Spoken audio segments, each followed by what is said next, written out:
Welcome, True Seekers, to another episode of the Straight Shooters Show. My name is Todd Braley. I'm an independent filmmaker, and with me, as always, the Thunder from Down Under. Apparently. Yes, sir. Itai Guberman, also an indie filmmaker. And we've got an awesome conversation going to happen today. We have Ann Charles, who is a USA Today best-selling author. And we're going to talk about her books. We're going to talk about her awards. Yes, she is an award-winning author. And we just got lots of stuff going on. So, Ann, thank you so much for joining us today. Thank you for having me on here. So the first question we ask everybody is, how did you get wrapped up into the world of book writing? Well, I didn't want to do this. This was not like, a lot of writers go, this was my plan. I was going to do this since I was a kid. It wasn't in my scope at all. At one point, I wanted to go to college to be an archaeologist because of Indiana Jones. It looked fun, lots of adventure and excitement. Then I learned about it and I learned, oh, there's a ton of writing involved with this. And it's not all exciting. It's more like Indiana in the classroom type of thing, and that made me think, well, I don't want to write that much for a living. That's a lot of work. So instead, I became a fiction author because there's no writing involved with that, right? Of course not, right? So, it just through the years, I kept jumping around with what I wanted to do, go into college via the 10-year college plan where it takes, till about age 28, 29, till you graduate finally. And through all that time, I was married and I got divorced and I got married again and I moved all over the place. But I always did read books. I've always loved reading. And I would read these books. And way back then in my early 20s, mid 20s, it was some romance that I was reading at the time. And I kept not loving the endings. I mean, they were happy, which romance, has the guaranteed happily ever after. But I wanted to end them differently. And so I thought, well, quit complaining and condemning these and just write your own and make the ending you want. You can do that. So many of us go into writing thinking, oh, it's not that hard. You can write a book. So I did write a book and it was pretty bad, but I did submit it to the big Harlequin publisher, and they were really nice when they rejected me. And so it's their fault because they said, hey, you show potential, don't give up, but we don't want this. So I didn't give up and it just kept going from there. And I kept trying. Around book 4, I think I started killing people on the page, and then it got better. And I realized I'm better at, not just all out romance. I need to kill someone and have some kind of mystery and then adding supernatural seemed like it went well with romance and mystery. So I just kept adding until I hit that mix of genres that really worked. And that was around I believe it was book 8 was the first book that actually got published. So it was about 15 years from the start of saying, hey, try writing your own book to, here we are, we're published. That was 2011. So it's been a long, slow road. I'm a slow learner. I wish I was, boom, brilliant, but no, I'm a slow learner. Well, I mean, I was just thinking it when you say I'm a slow learner, I'm like, yeah, I get that, because it took me a long time to figure that stuff out with my filmmaking, even though my problem was I wasn't slow to learn on how to do things. I was slow to get to it. Yeah, that's where the life stuff sprinkles in, we're doing this, finishing that, having a kid here and there, just all that kind of stuff. Right. Yeah, I for years I was, 13 years by the time I quit, a technical writer for banking software. So it was riveting Mm. No, but I really loved the people I worked with. And I used to joke about in the technical writing manuals, I was going to, either put somebody get murdered, have someone get murdered on the page and hide it in there, or I was going to throw a sex scene in there and see if any of the banking software people picked up on it. And my boss was wonderful. She knew all about the writing, and she was like, "No, you won't. No, you won't." You're not allowed. That's You can't funny. do that. Yeah. That's And the awesome. thing is, the chances are nobody would have noticed for at least for a long time. There was one of my coworkers that she was very honest. She said, nobody reads these, right? I was just like, I only Mm. spend all day, 8 hours a day, 40 days a week writing these. So thanks. That makes me feel better. But that would have been a good way to check if people actually read them. Exactly. I Exactly. was just testing you. Just seeing if But- somebody's reading it for real. Right. I just love that you attribute your success in writing to killing people. I like that. That's new to me. I've never heard that before. Well, it just, hats off to romance writers, because all that, just, having all that, the angst and all that on the page for as long as they do, that's hard work. It really is. At least for me. I do still have romance throughout in most of the stories. It's just a secondary plot line, and then I can handle it. I just want to kill someone, or have some monster weird all. creature show up, and then it's like, yeah, now we can have a little romance on the side while all this craziness is going on. They have counseling sessions for that, just FYI. Okay, I should probably do that. we Might wanna know look into from that, It's we know just- from personal experience.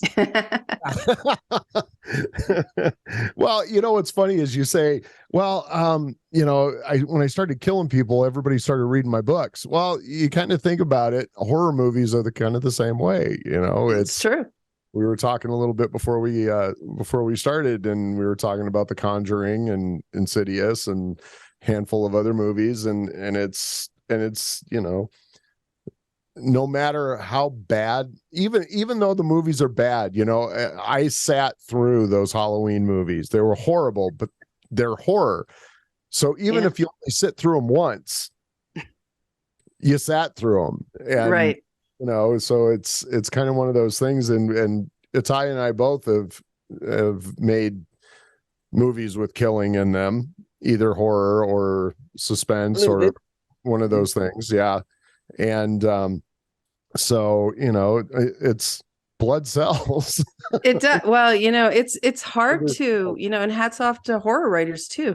Writing supernatural and scaring a little bit on the page is not easy. It's not visuals. So in order to bring that to life and add that suspense and angst, for people turning the page is tough as well. And it's taken years of practice to get better and better at, having, just like when you write humor, which I also include because I throw everything in, knowing how to deliver the line and doing it on the page is not easy, as well as, in films, but it's the same with that scariness. One of the movies I just thought of, I wanted to tell you guys earlier that I watched a couple times or a few times now, is The Autopsy of Jane Doe. Have you watched that one? Yes, Yes, I very good. love that movie. Oh, that is so creepy. They do such a great job of a mystery, unraveling the Well, mystery kind of The backwards. tension Yeah. in that one was like, yeah, I remember that. Yeah, that was a good movie.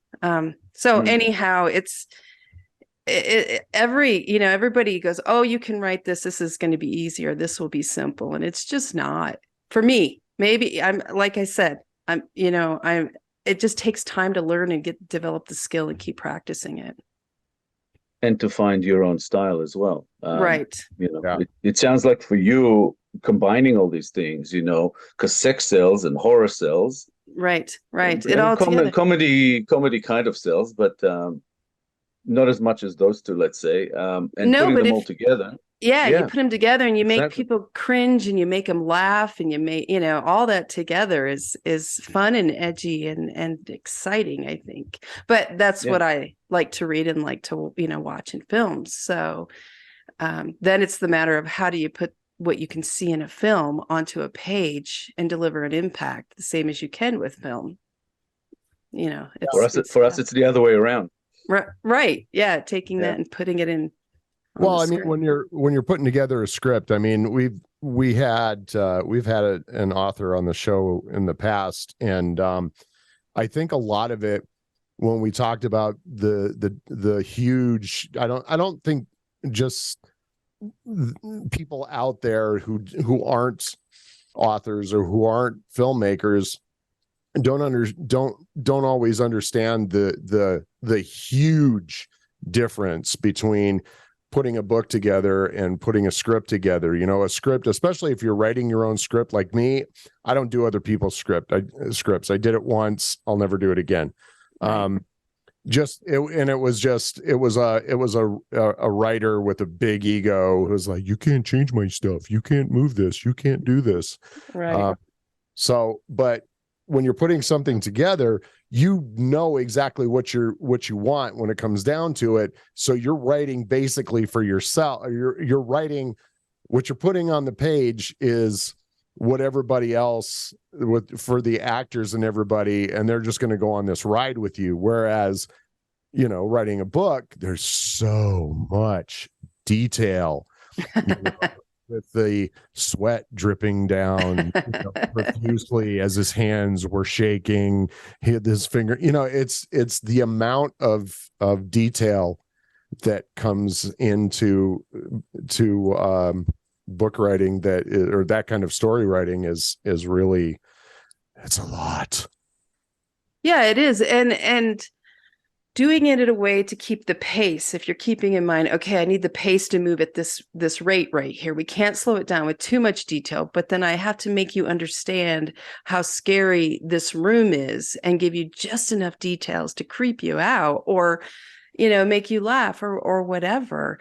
It's a real balance. And often reading it out loud, as you know, I'll do several versions, you know, I'll go through it, editing, and then I'll read it out loud to try to see, is this taking too long?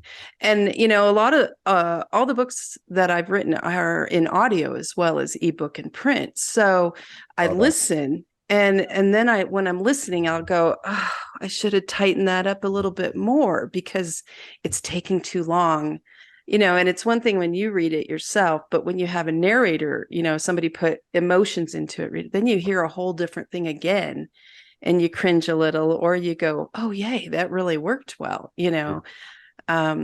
So there is a lot that I think goes into writing a story that makes you just flip through and love it. And one of the things I try to do when I'm constantly, you know, watching movies or reading new books, is if I really loved it, okay, let's go back and figure out why. What did the writer do in the book?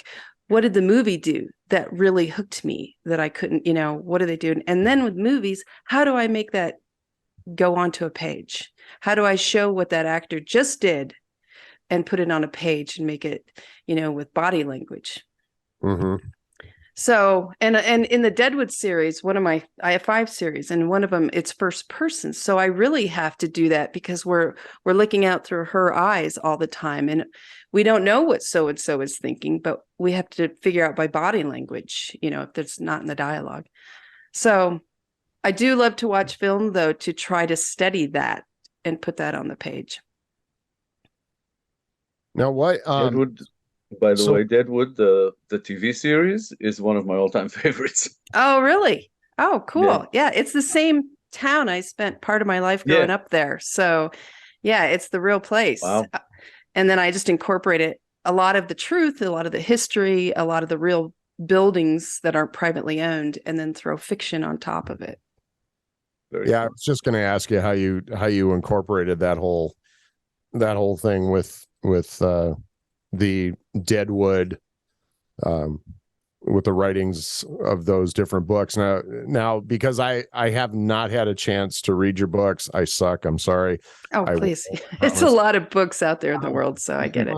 But you know, within your Deadwood books, we'll talk about those. And do you follow like one single character throughout each book, or is it each book, one has something to do with the other, but it's not the same characters. I'm just curious how you put those together. So they're not standalones like Sherlock Holmes or Agatha Christie. It is. You could pick up book 3, book 5, and read them, because I do have a story arc that goes through each book and wraps up. But then there's also a lot of series plots that go throughout each, and something that might happen in book 3, I'll pick up in book 7 and wrap it up, So you don't have to read them in order. It's just a better trip through Deadwood if you go in order. And, we also I co-write a series with my husband called the Deadwood Undertaker series. And we talked earlier about prequels with Insidious. Mm-hmm. Same thing. So we have this contemporary Deadwood mystery series I have 12 books in that out. And we've created a prequel series from back in the 1870s, like the HBO Deadwood timeframe, when you're seeing what it was like in 1877. And then you're seeing, because it's supernatural in both series, you have, individuals that are in the contemporary that are also back in the 1870s. So you can see what was going on then and then what's going on now and the problems that are still there and what the heroine over here has to try to solve. And with these characters had to deal with. So we have multiple there that we have to cross over and do a lot of be careful so that everything crosses well. And readers of both series are like, oh my gosh, is it so-and-so? Is this, And for the old series, my husband does a ton of research. I'd love to tell you, I'm really good at researching it, but with the other books I'm writing, that's just not my, I don't have time and it's not my thing to do all that in-depth research that you need to do to write a historical, because you don't want to screw up details when you do that. Right. And contemporary is easier because, we're living in it. We can pick stuff. But when you go back, if you have the wrong gun, readers know it and they'll call you on it in reviews and it'll be ugly. So there's both continuity and there's also the detail historically that needs to be taken care of. That's a lot, yeah. Did your husband write before, or did you kind of rope him into it and then sort of, started working together? He had written a short story, an anthology before, and his parents are teachers. I mean, he grew up with his mom's an English teacher, high school. So he grew up with a real excellent vocabulary. And I'm still jealous. I always say, could you give it to me and, a little bit, bring it down a little bit so I understand what you're saying here.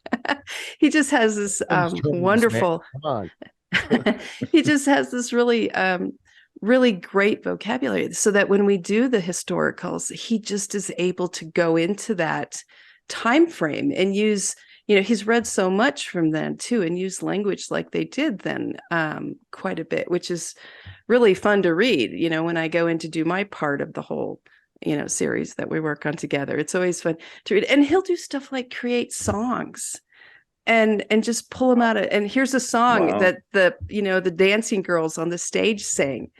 And I feel like, where did you pull this from? He's like, I don't know. I just, came up with it.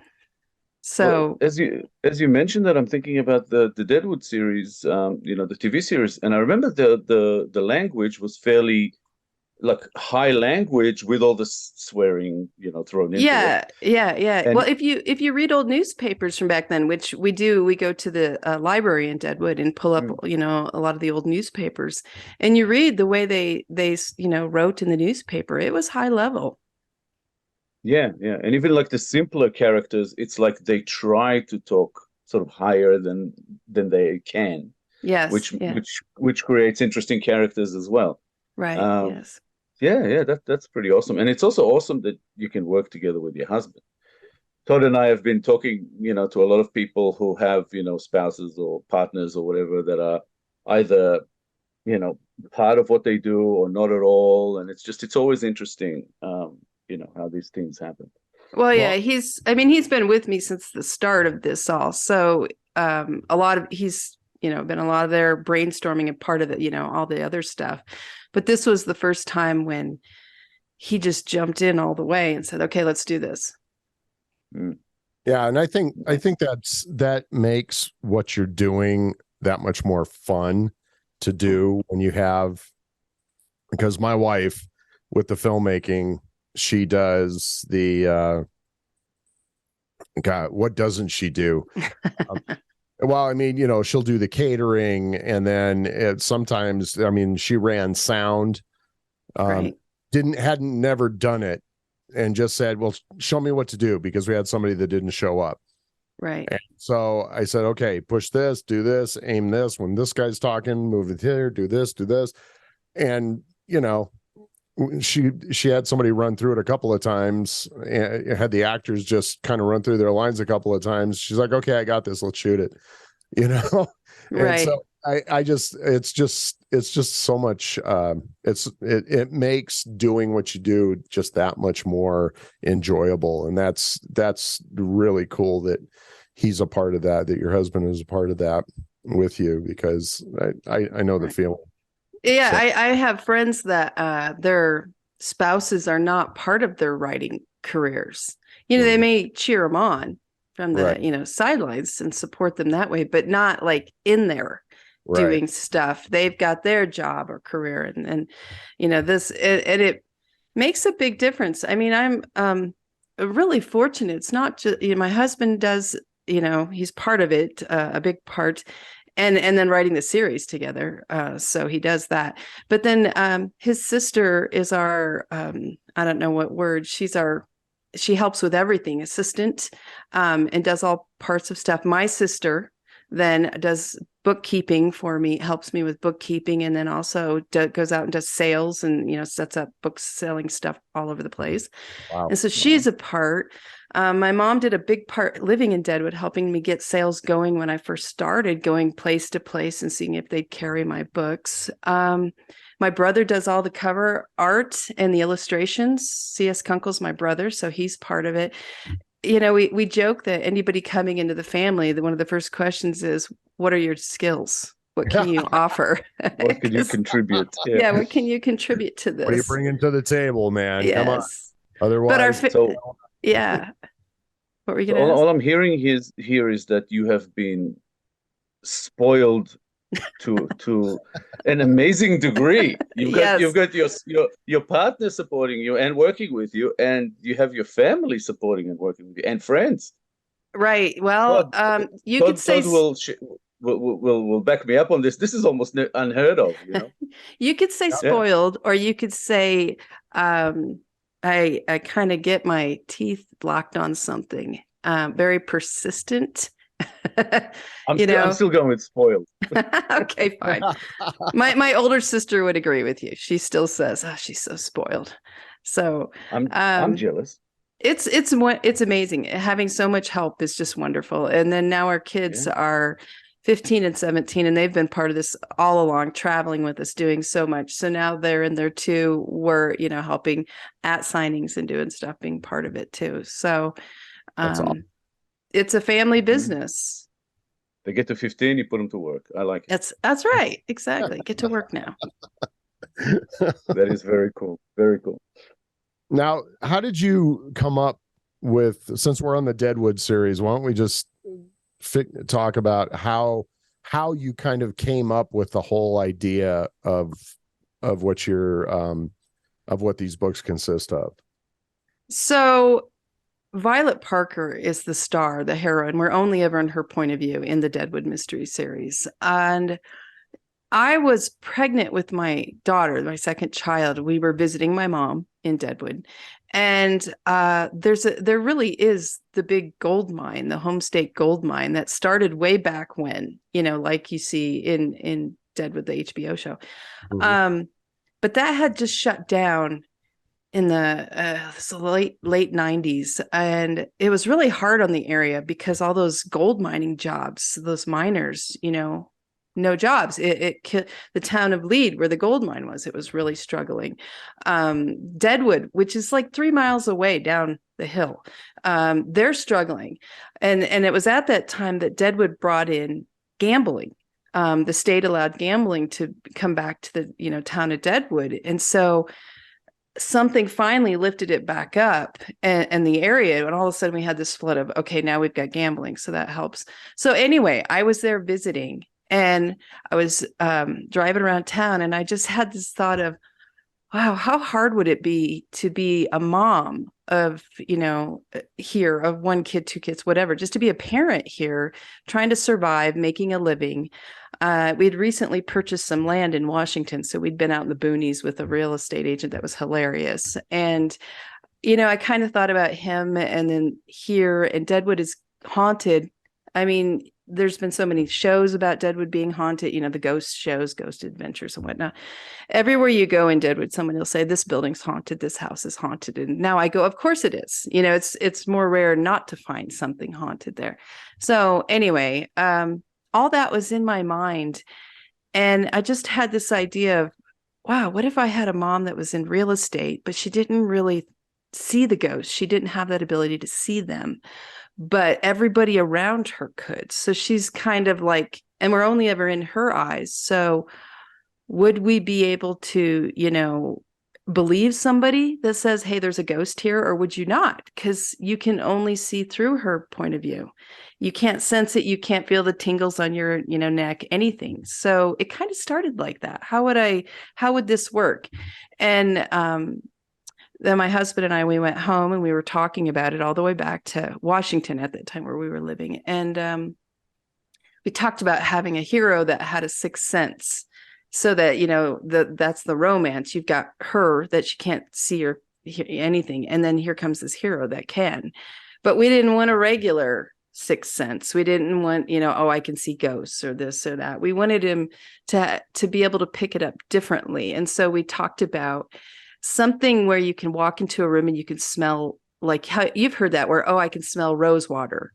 Yeah. Something like that, and then he can be possessed, and then he can see things when they possess him. He can see parts of their death, which would be tragic. I mean, I think if the only thing you could ever see of someone, possessing you is how they died, and if you're in their body during, whatever, whether it's murder or who knows what. So that's how it all kind of got started. And that was the beginning of Violet Parker, a real estate agent who has to sell a house or she's going to lose her job.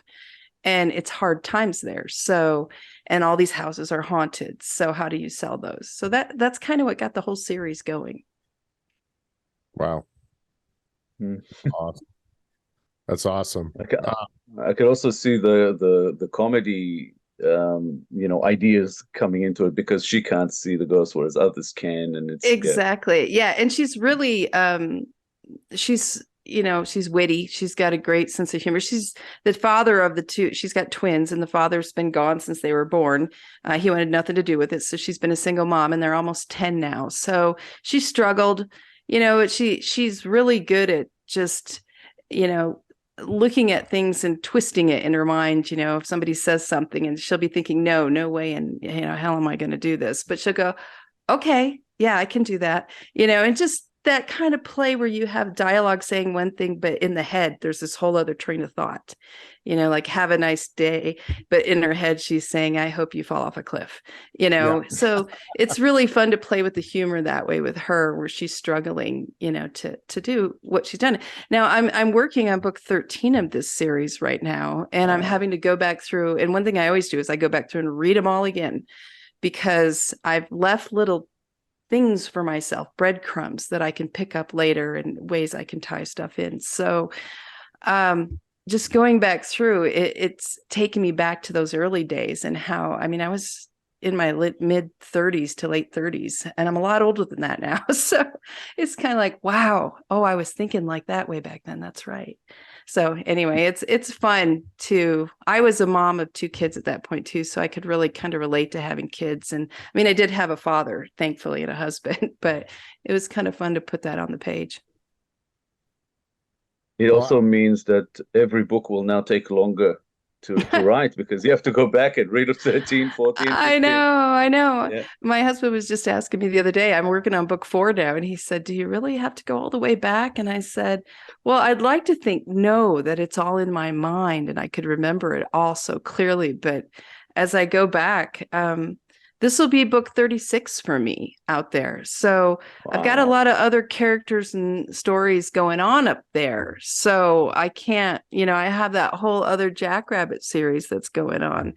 And then I have a dig site series that I want to write more of. That's archaeology, because I went back to it. So it's a lot Indiana of, Jones and stuff. refreshing. Yeah, that's my Indiana Jones thing. So the Jackrabbit series, why don't you talk to us about that? Well, actually, no, let's do this. I'm just curious. So how many Deadwood books do you have? How many witch books overall? Of the Deadwood series. How many So books are in that series? there are 12 full-length books, which are 125K to 135K. I think one is 140,000. So I really wish I could write short books, but this thing up here, it just goes on and on and on and writes these long, books that take a while. So there's 12 of those currently. I'm working on 13, but there's also 5 shorts. They're called Deadwood shorts, so they're novellas. And rather than take, a regular book and fill up the page with this backstory, maybe that I need to share, then I did it as shorts, short stories you can read in between. So I have those as well. So that takes us, 17 total of the Deadwoods. Undertaker, we're working on book 5, my husband and I am. And then, of course, the Jackrabbit series, I just put out book 6 of that series, and there's a couple shorts there. So those are just, there's another series I'd like to write, but, I think I need a clone. I think I'm out of space up Hours here. in the day. And that too. But, my kids are getting ready to, they're getting to the college age. So I think, well, maybe I'll have more time, and I can, but I keep getting older too. So things take longer. That gusto of the 30s, where it's like, I'm going to do it all and I can do it like that. Yeah, that's gone. Yeah. So what with the Jackrabbit series, what does that entail as a storyline? So I have all the books have crossovers, because I think of it as the Ann Charles. For me, it's an Ann Charles Universe. world. Yeah, universe. And so the Jackrabbit series, it stars 3 sisters. They're in their 30s, mid 30s. They're called the Morgan sisters, and they're from, they actually grew up in the house next to Violet Parker, who is the star of the Deadwood series. So they all know each other, but so they're from the same place, but this takes place down in southeastern Arizona, the Jackrabbit series. And what I did was, in the first book, the middle sister, Claire, she's gone down with her grandfather in his RV, because her grandfather, who's an Army vet, him and his buddies, couple buddies, have set up, they're trying to get wives. So they've lined up through a chat room online, all these women to come down, and they're going to shop wives, because they're in their late 60s. They kind of want a woman again. And so rather than just do the normal dating, they don't have time. They're going to have a whole run of women come through with their campers. So it's like I don't know, the dating game kind of going on down there in an RV park. And Claire goes because her mom makes her, because her mom's afraid her father's going to hook up with a gold digger. So she forces her one unemployed daughter to go down with their grandfather. And he and the boys don't want her there. They smoke cigars, they play cards, they pick up babes that go by. They're doing their wild thing with them. And Claire is just stuck there with these guys, and they tell their dirty jokes. Someone once said, "Oh, is that a cozy mystery?" And I'm like, no, not at all. Please don't think this is cozy. This has got these vets, and they're hooking up with babes. So they're coming, but Claire always gets her nose into trouble. And so she finds a human leg bone when she's out with one of the walking the dog in the desert. And that kind of gets her started in the mystery. And so there's this each of the Jackrabbit books have a mystery they're trying to solve, as well as and with each book, the second book has the second sister come down with the mother, the dreaded mother. The third book has the oldest sister come down, and she's got problems going on with an ex-husband who's in prison for working with, mafia types and laundering money. So they're always dealing with trying to stay out of the law, out of the eyes of the law, and laying low, and they end up in jail time and again for different things, but not like big crimes. But so that's kind of the Jackrabbit series. It's wild and woolly, twisty, crazy fun in the desert with a lot of humor in that, and mystery and adventure and that kind of thing. I'll read Treasure Island a lot of times when I'm getting ready to write one of those books, because just to get that adventure and treasure hunting thing going on in my head. Now so with the Jackrabbit series, is that kind of run along the same lines? Does it have like the murder and all that stuff, or did you walk down a different trail for that one?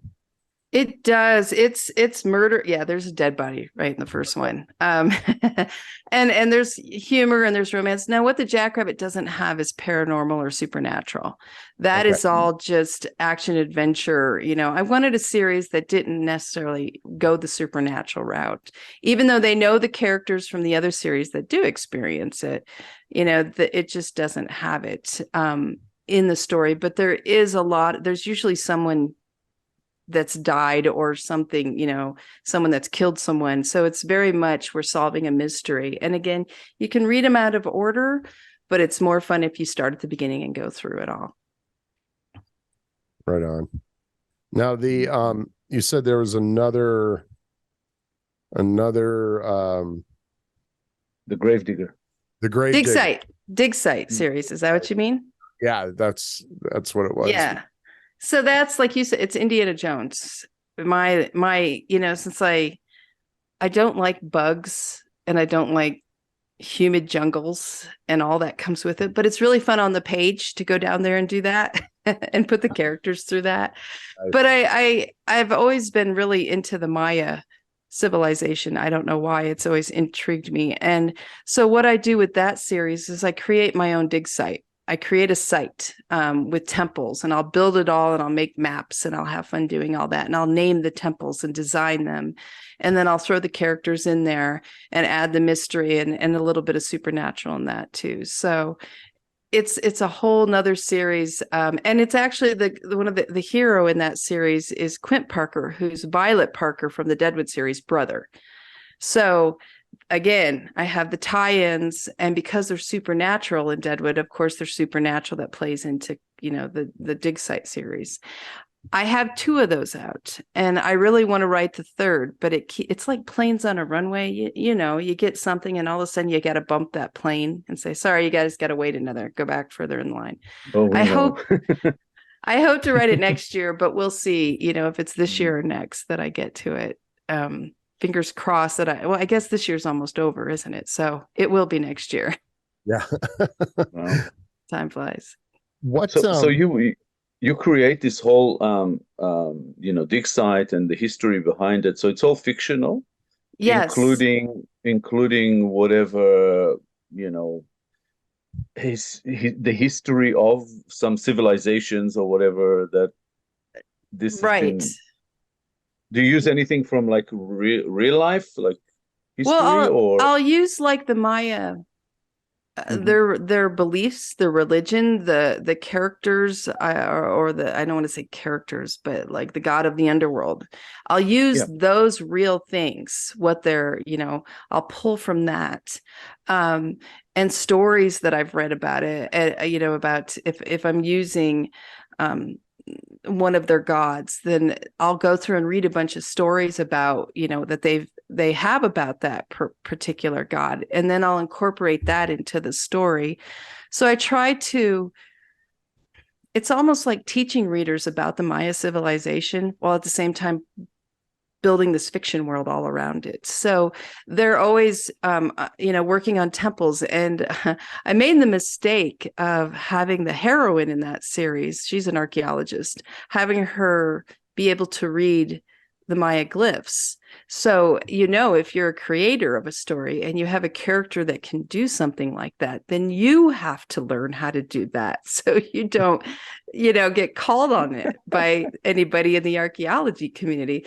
So, I have books on glyphs and how to read all the the Maya glyphs, so I can learn that enough to bring you the story that feels, like it could be real, kind of a thing. Authentic, So yeah. those books take me a lot of time where I don't have to read a lot because I only have 2 written. I don't have to go back and read as much. I have to research a ton. And that's why I knew when it came to working with my husband for this Deadwood, historical Western supernatural, that I couldn't do it alone. I just don't have the time to do that research for another series. I do a lot of research for the Deadwood and the Jackrabbit series. There's always something from history that I'm throwing in there, like Pancho Villa in the Jackrabbit series, and talking about things with Pancho Villa. And then in Deadwood, it's the history of Deadwood or the neighboring town of Leeds. So it takes time and energy to do it well, so that I always say my mom likes to go shopping, in Lead, which is right near Deadwood, at the grocery store. And she doesn't like it if people come up to her and say, your daughter's doing this wrong. So I have to make it so nobody throws tomatoes at my mom while she's shopping at the grocery store.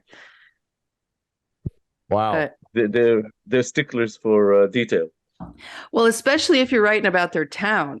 I'm writing about Deadwood and Lead, and people live there and have grown up there. And so, yeah, they want it to be accurate, mixed with fiction. But if I'm going to throw history in there, either it's blatantly false, made up history, or if I use a real person's name, then I have to have it somewhat, what it was. So does Wild Bill Hickok make an appearance?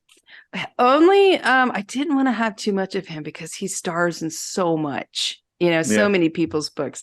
There's mention of him in the first book, but I haven't really had a lot to do with Wild Bill because he was all over. And even with him, there's so many different takes on what was really, what really happened and what was true. So just have a cameo from good old Wild Bill.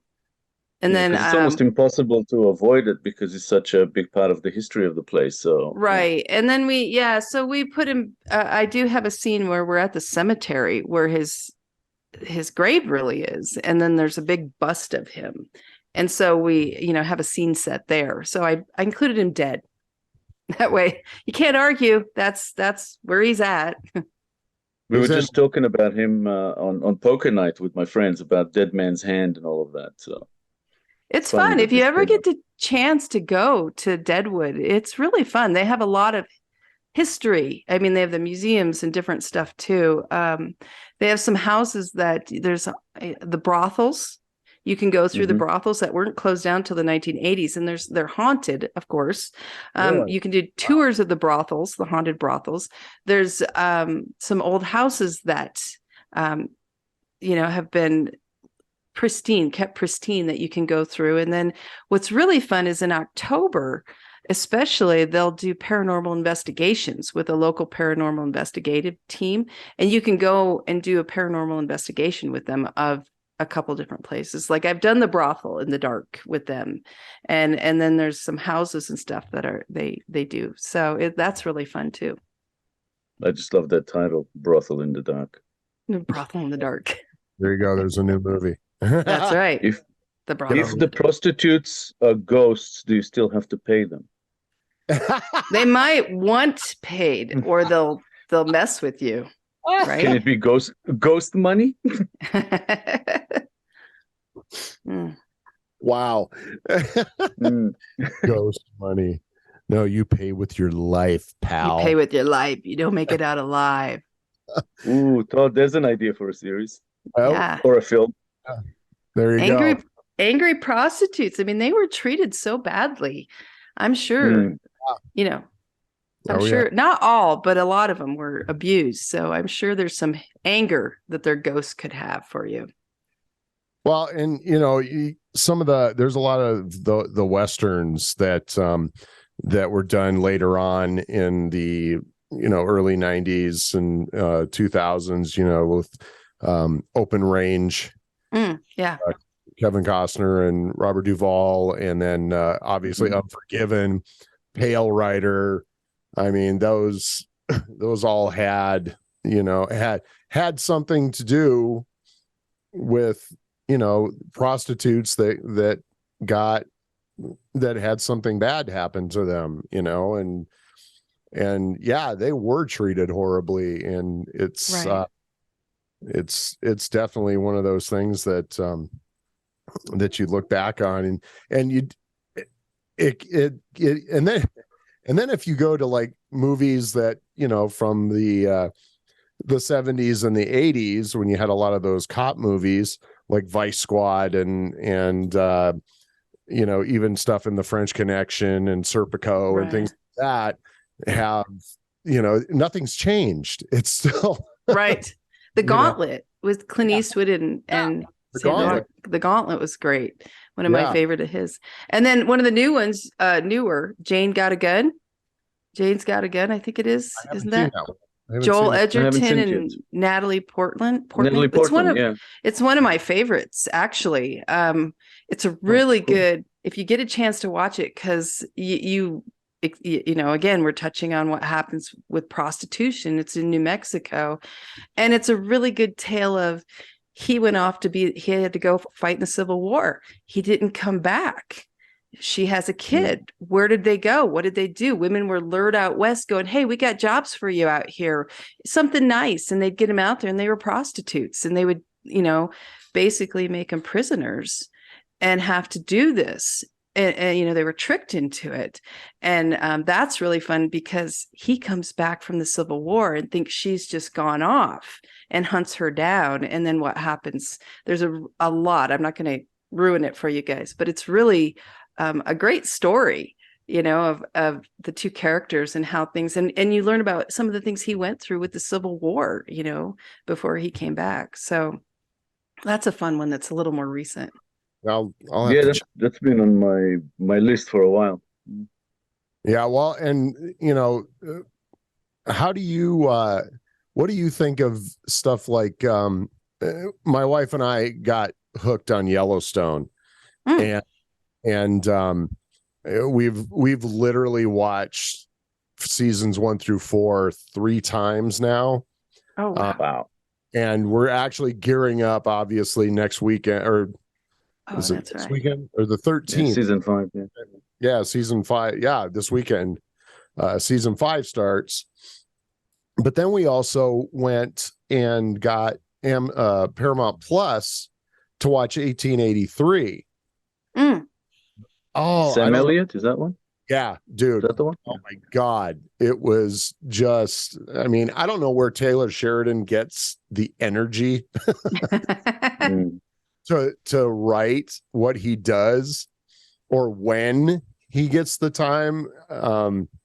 It's just mind-blowing to me. I mean, the writing is so good, and the authenticity of because I mean, in my past, my youngest daughter's mother, when we were married, her dad was a huge Western buff. I mean, he was actually part of a quick draw group in California in the 60s and early 70s.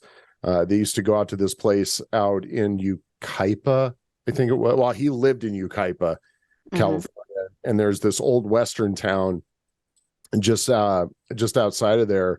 And, you know, they had this group of guys that would get together and have these quick draw contests. And, you know, even at the age that I had met her dad, that man at, you know, 62 years old was still lightning fast with a quick draw. I mean, it was kind of crazy. So, but he was also, you know, I learned a lot about the Old West through him as well.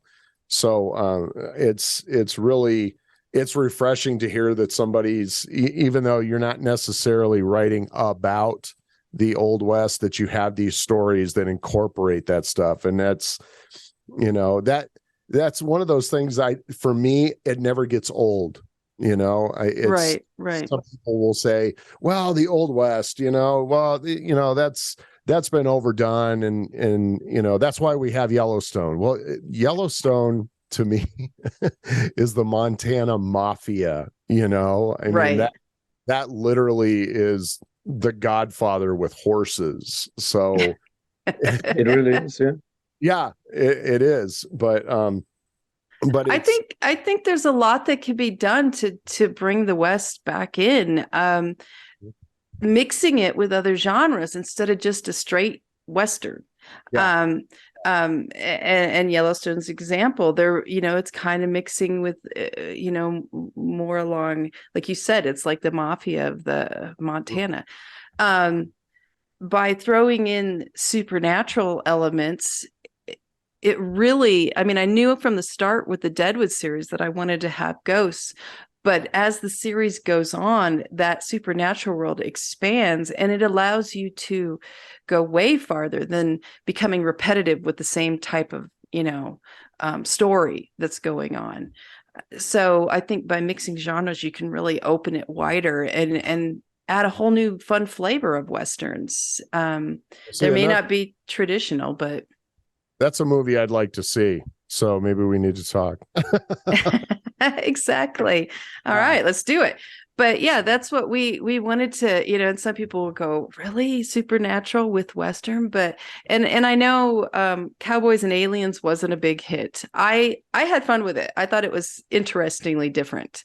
But I do think you can mix them and have open-minded people that want to try, they want that Western flavor, but they want something else with it. You can do that. And still have a lot of really good stuff mixed in that's very Western.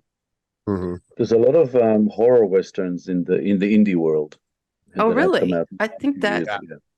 See, that's fun. I mean, we border on horror with what we do with the supernatural.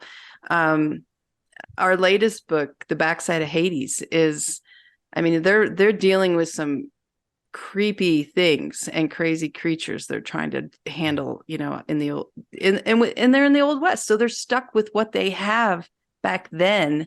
There's no super cool new gun that's like a laser gun that you can take them out with. This is Old West tools, Old West mentality. Some of it going, what the heck is this? I've never seen a creature like this. So it can be really fun, I think, and have a lot of humor mixed in too. Yeah, they've mixed like vampires into westerns and werewolves. Yeah. What is it now? There's one that's coming out soon. It's indie. It's the Mahal Brothers, Night of the Tommyknockers, I think it's called. Cool. And there's a ton of other ones. What was it? Like The Open Door or something like that was one. Well, there was also, even though it's obviously larger budget, but it's still kind of considered independent, was Bone Tomahawk with Kurt Russell. Yes. Oh, yes. I don't know if you guys have seen it. I've seen it. I know I've seen it. Yeah. I mean, it takes cannibalism and stir. I mean, it turned, to me, it just kind of felt like it just kind of turned the Western on its head. It was so brutal, and it was such a good, very violent. Yeah. Yeah. I mean, it's considered a horror film of all things. Yeah. So it's a horror Western. Yeah. Yeah. But yeah, the Western. Well, I grew up reading Louis L'Amour. I've read a bit of Zane Grey. So I've always loved so much of what the Western, has. It can be done repeatedly. And we've seen that in old Westerns, sometimes it's the same thing. I still enjoy watching those, but they'll do this whole show and they'll wrap it up in the last 2 minutes. Like, what the heck? How did they just wrap that up so fast? And I used to, joke, I love Louis L'Amour, but in some of the books, he'll say, here's the hero, this woman. And at the end, he's like, let's go get married. I'm kind of, as a female, going, now, wait a second. I kind of got to get to know you a little bit besides you just going and, killing all the bad guys. So I really liked the idea of exploring a little bit more with females in there too, because Westerns so often have been in the past more males. And if the females, it was more of a Western romance, Western historical romances had the females. But in the Deadwood Undertaker series, one of our main characters, she's 6'2".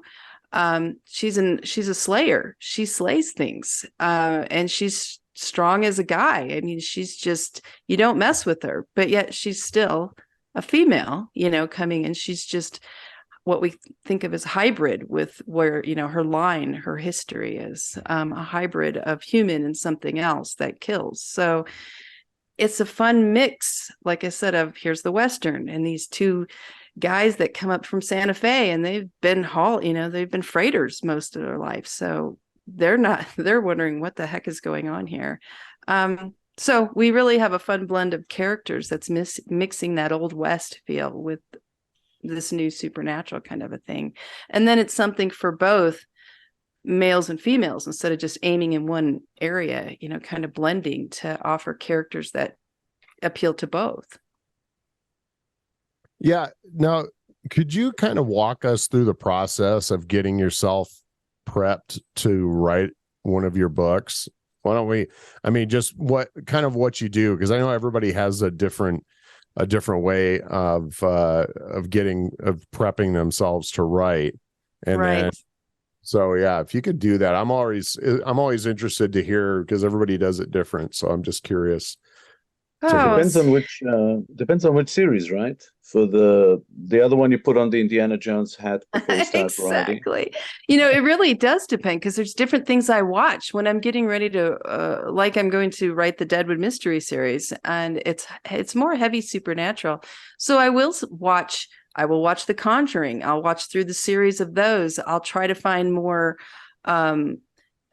different supernatural movies that will kind of draw that out of me and bring that to the surface, because we just came from releasing the Undertaker book 4, like I said, which is still Old West and supernatural. So we watched a lot of old Westerns and stuff, and read some Westerns to kind of get into that.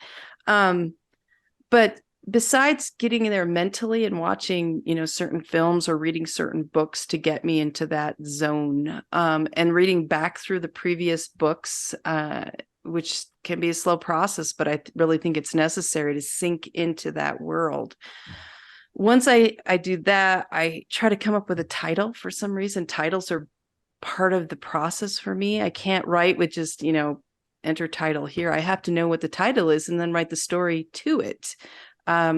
Twisty Tortoise Tussles, which was book 6 of the Jackrabbit series, is full of twists and turns. It's like a dust devil going through the pages, just whipping you about as we go all over the place, So I like to, Never Say Sever in Deadwood was book 12 of the Deadwood Mystery series. And with that, what we do in that series is we always cross off a letter. Like the first book is Nearly Departed in Deadwood. Instead of Dearly Departed in Deadwood, we make it /nearly departed. So she's, somebody's almost killed. But the last one, like I said, it was Never Say Sever, and it was Never Say Never. So throughout the pages, I'm playing with that original title, but then playing with the sever idea. And I'll plot very high level, because I never stick to my plots. I make it to about the first turning point, and then I'm heading some other direction. But I'll plot something just to make me think, hey, I can do this. There's a story here, and then I'll just dig in. And I tend to write chapter by chapter, and meaning when I finish with a chapter before I move to the next, it's nearly final. I'll go through edits. I'll plot using scene and sequel within a chapter. And for those of you who don't know, scene and sequel is where you go goal, conflict, disaster, reaction, dilemma, new goal. And then you're on to, so that was a scene, the first 3 and the last 3 are a sequel. And so I'll go through that within a chapter doing, kind of, am I going to have a scene here? Am I going to have a scene and a sequel and a scene, and kind of fill that up too. And it's just a long, tedious process of, all the structure behind the scenes, so that when you read it, you don't feel like there's structure. I think I need structure of this skeleton, outline and all this scenes and sequels, so that when you read the story, it's super smooth and you just and go, oh yeah, that seems like it'd be really easy to write. All right, there you go, ladies and gentlemen. That was part 1 of this episode. Part 2 will be coming up very, very soon, so look it up on the Straight Shooters YouTube channel. Thanks for watching. See you soon.